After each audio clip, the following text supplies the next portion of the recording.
Hello friends, ज्योति design में आपका स्वागत है। ये लहंगा ब्लाउज़ है जिसकी कटिंग मैं आज बताने वाली हूँ।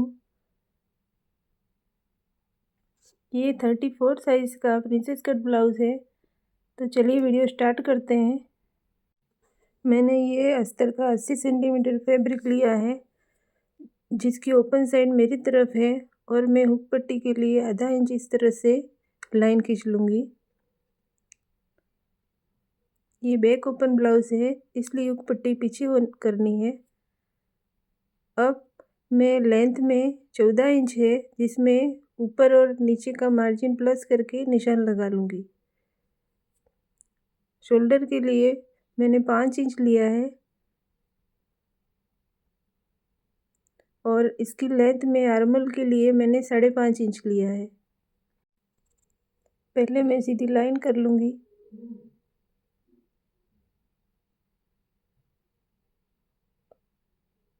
और थोड़ा सा 1/4 इंच जितना लेकर फिर से क्रॉस में लाइन कर लूँगी।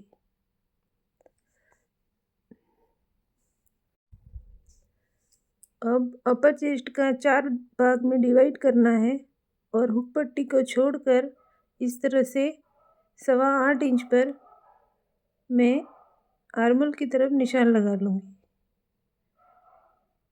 और अंदर की तरफ से मैं आधा इंच पर एक निशान और लगा लूँगी।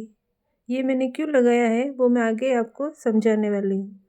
अब मैं 1 इंच अंदर लेकर आर्मल का शेप दे दूँगी और बाहर की तरफ से 1.25 इंच का मार्जिन लिया है। ये हमारी आर्मल की लाइन है। अब इस तरह से मैं आर्मल नाप लूँगी क्योंकि मेरा है 7.5 इंच। अब ये मेरा बराबर आ गया है। अगर आपका आर्मल थोड़ा बड़ा है तो नीचे से थोड़ा सा और बढ़ जाइए। अब गले की चौड़ाई मैंने 2 इंच ली है और लेंथ ली है 10 इंच।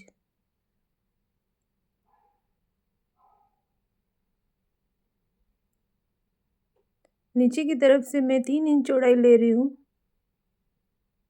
और इस तरह से लाइन कर लूँगी।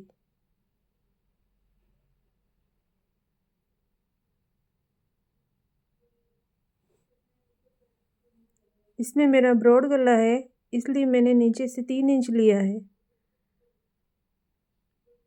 अगर आपको ब्रॉड गला नहीं चाहिए और थोड़ा सा कम ब्रॉड चाहिए तो अंदर की तरफ से इस तरह निशान लगाना है और ऊपर से लेके इस तरह सीधी लाइन कर लेनी। उसके बाद जो भी आ रहा है उसमें एक गोल या जो अपने हिसाब से कोई भी शेप दे सकते हो।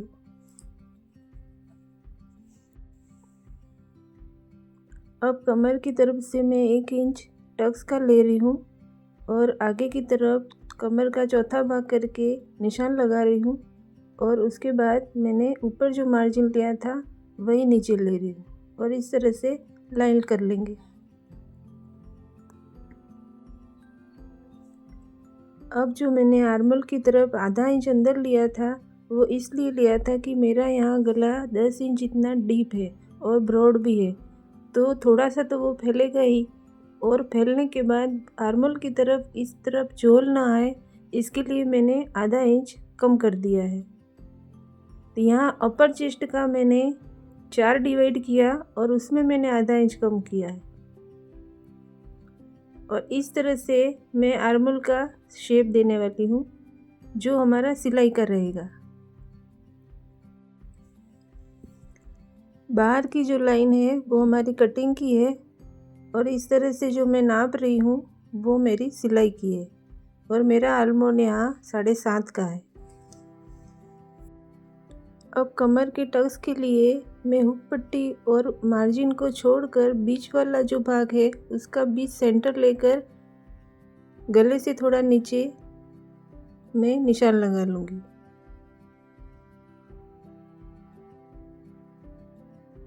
और ऊपर से 3.5 इंच पर मैं निशान लगा रही हूँ। दोनों तरफ आधा इंच लिया है।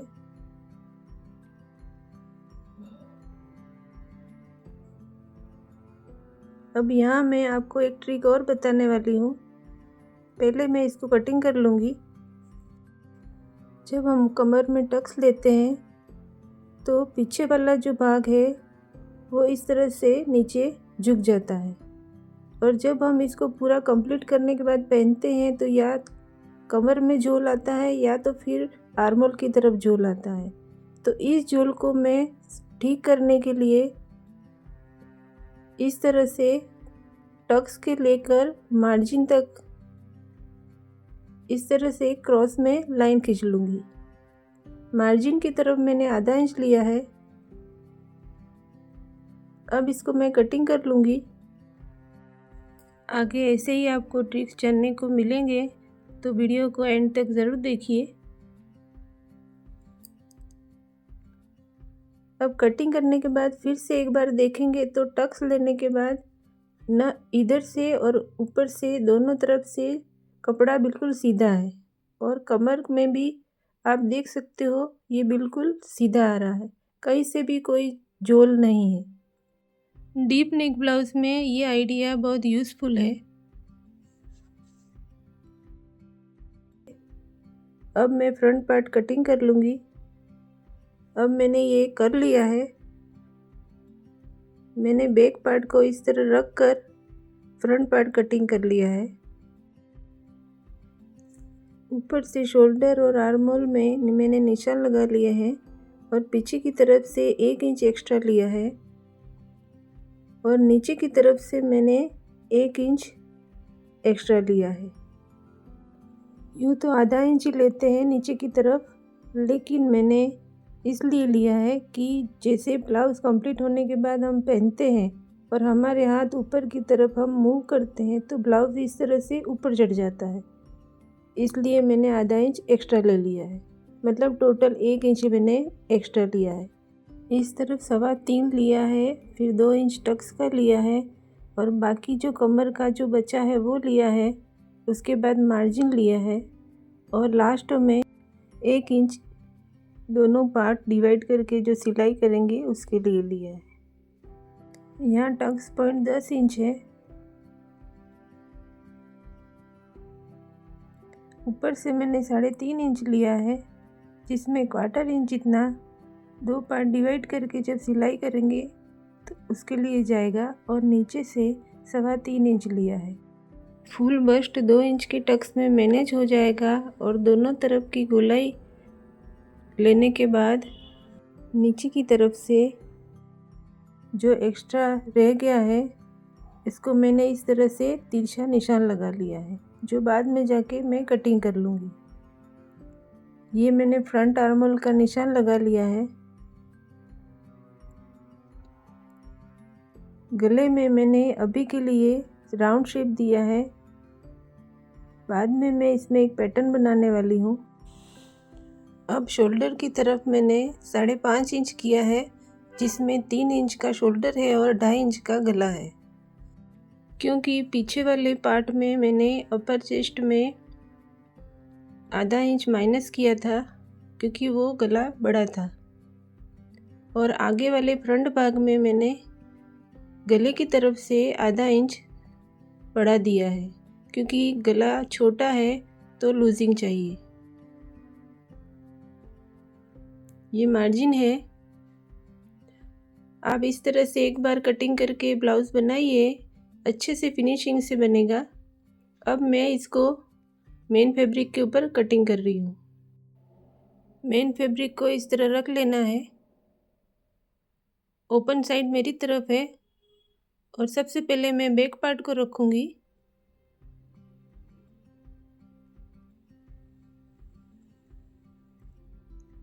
और फ्रंट पार्ट को मैं इस तरफ रखूँगी, क्योंकि ये डिज़ाइन मुझे आगे की तरफ चाहिए।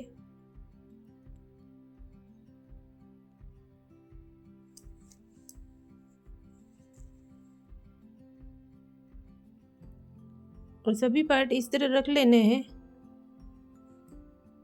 और मेन फैब्रिक को थोड़ा सा एक्स्ट्रा कटिंग करना है, ताकि आप जब भी अस्तर को जॉइंट करें और कपड़ा इधर उधर खिसकता हो तो वो हम मैनेज कर सकते हैं।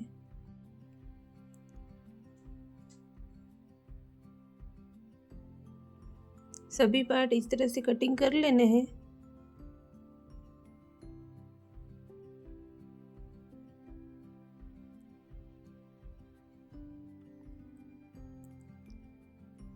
ये फ्रंट और बैक पार्ट कटिंग हो गए हैं। अब ये स्लीव है जिसको मैं इस तरह से फोल्ड कर लूँगी।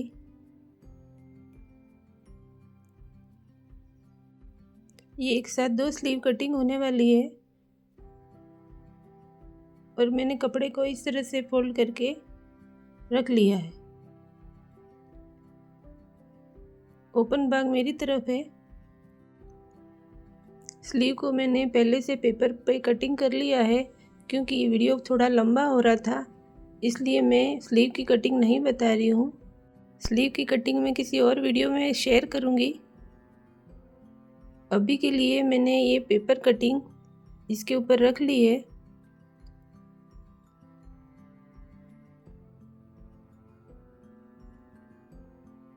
और जैसे रखा है वैसे इसके ऊपर ड्रॉ कर लूँगी। ये 34 साइज़ की स्लीव कटिंग है। अब स्लीव की लेंथ है 20 इंच और उसका बॉटम है 9 इंच और साथ में मैंने मार्जिन का भी निशान लगा लिया है। अब इस तरह से मैं ऐसा तिरछा निशान लगा लूँगी।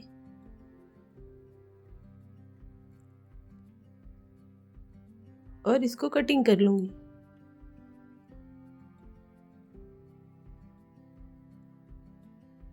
बीच सेंटर में एक कट लगाया है।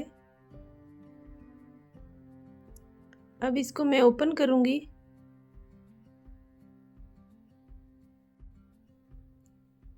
और फ्रंट आर्म होल के लिए कटिंग करना है।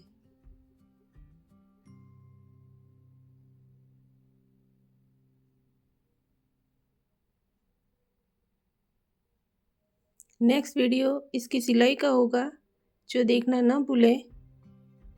उसमें भी आपको बहुत सारे ट्रिक्स जानने को मिलेंगे। तो चलिए मिलते हैं अगले वीडियो में।